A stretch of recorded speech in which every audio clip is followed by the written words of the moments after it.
Hi friends, singer Chinmay తన ఇన్స్టాగ్రామ్లో ఒక స్టోరీ అయితే పెట్టిందనమాట. సో ఆ స్టోరీకి జనాల నుంచి విపరీతమైన నెగిటివ్ రెస్పాన్స్ అయితే వస్తుంది. ప్రతిసారి ఆమె ఇన్స్టాగ్రామ్ స్టోరీ కానీ, ట్విట్టర్లో ట్వీట్స్ కానీ, సొసైటీలో జరిగే ఆడవాళ్ళ మీద జరిగే దాని గురించి అయితే ఎక్కువగా పెడుతూ ఉంటారనమాట. సో ఈసారి అయితే తను చూస్ చేసుకున్న topic good touch and bad touch. Already ఈ టాపిక్ మీద అమీర్ ఖాన్ గారు కూడా ఒక షో అయితే చేశారు. ఆ షోలో పిల్లలతో కలిసి కొంచెం ఒక షో లాగా చేశారనమాట. సో ఆ గుడ్ టచ్ అండ్ బ్యాడ్ టచ్ని తీసుకొచ్చి కాన్సెప్ట్ ఫాదర్ అండ్ డాటర్ ఎలా ఉండాలి, ఫాదర్ డాటర్ని టచ్ చేయాలన్నా ఫాదర్ అనే అతను డాటర్ పర్మిషన్ తీసుకొని టచ్ చేయాలి అనేటట్టు మీనింగ్ వచ్చేటట్టు తన ఇన్స్టాగ్రామ్ స్టోరీ అయితే పెట్టిందనమాట.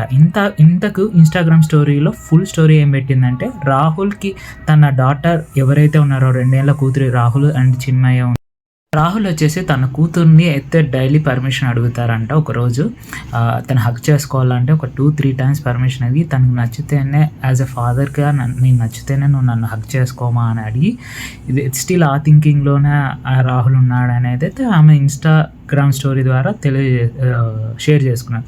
బట్ ఇలాంటి స్టోరీస్ పెట్టే ముందర చాలామందికి నచ్చదు. ఎందుకంటే ఫాదర్ అండ్ డాటర్ రిలేషన్లో కూడా ఇలా ఉంటాయా అంటే, ఆమె ఉద్దేశం ఏంటంటే నవ్ డేస్ అంటే వాళ్ళకి good touch and bad touch మీద అవగాహన తెలియాలంటే మదర్ ఫాదర్ అయిన మనమే వాళ్ళకి ట్రైనింగ్ ఇవ్వాలి, ఏది bad touch and good touch అని తన ఉద్దేశం ఉండొచ్చు. బట్ ఇది అనేది రాంగ్గా వెళ్ళిపోయింది. అందరూ కూడా ఆమెనైతే విపరీతంగా కామెంట్ చేస్తున్నారు, నీ థాట్స్ ఏంటి ఇంత టాక్సిక్గా ఉన్నాయి అనేసి.